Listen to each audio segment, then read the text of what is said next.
Alright, what's up guys? It's been a minute. Sorry for not posting. I have been dealing with a lot of IRL stuff. But having said that, let's do this. Let's talk about how I play solos this season, Chapter 6, Season 3.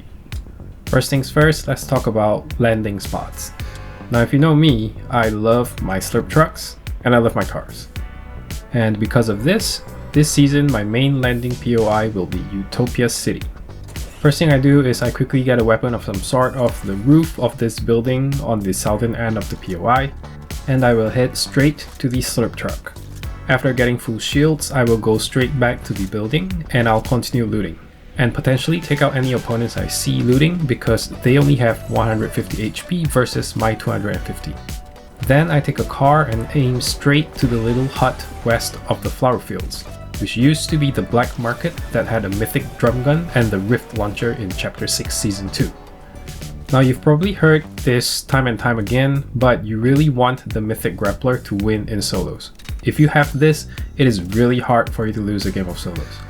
The grappler gives you so much movement options for you to either push enemies or to get away from sticky situations. However, it does cost 600 gold, and it's a lot of gold for a season that does not have that many gold farming options. But trust me, if you have the gold, make sure you get this grappler. Now if you don't have gold, this is what I usually do. Go into Team Rumble and drop at Canyon Crossing.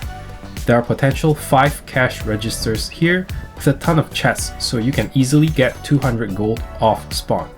And each body drops 25 gold, so after one normal Team Rumble match, you can walk away with about 400 to 500 gold.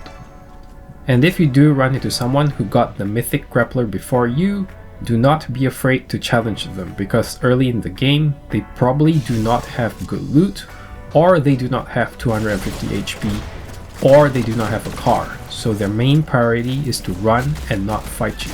I have gotten the mythic grappler off of fights more than I have buying it off the Robin NPC. Once I am done acquiring the mythic grappler, I'll make sure to get shockwave grenades off of any shrines I see around the area. Unfortunately, the only way to get shockwave grenades this season is only via shrines, so you could run into a situation where all the shrines are taken. So this weapon slot can be replaced with the base boost gauntlets.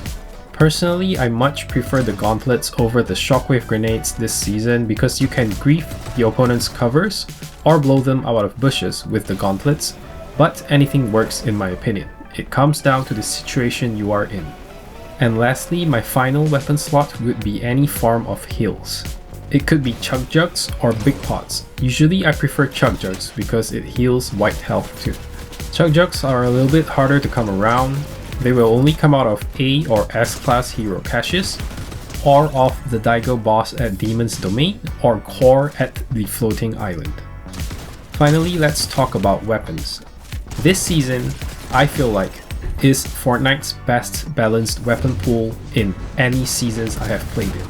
For shotguns, it used to be the Sentinel Pump over any other shotgun in the game, but last week Fortnite has buffed the auto shotgun and the outlaw shotgun so much that any shotgun is pretty much usable now, and which one you carry depends on your preferred playstyle. If you want to just hold down your shoot button, go with the auto shotgun.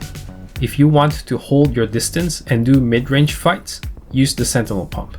And if you want to get into your opponent's face and just get the fight over with, the outlaw shotgun is your best choice. The same goes for the secondary weapon slot.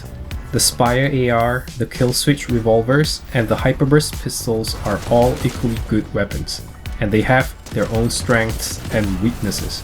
But personally, I will rock the Kill Switch revolvers every time because of the additional movement abilities it gives you by itself, and when you combine it with shockwaves and your shotguns. Once you have that, you are pretty much set to take on any opponent you see, so good luck and have fun. Make sure to like and subscribe and comment what your favorite loadout is this season. I'll see you guys in the next one.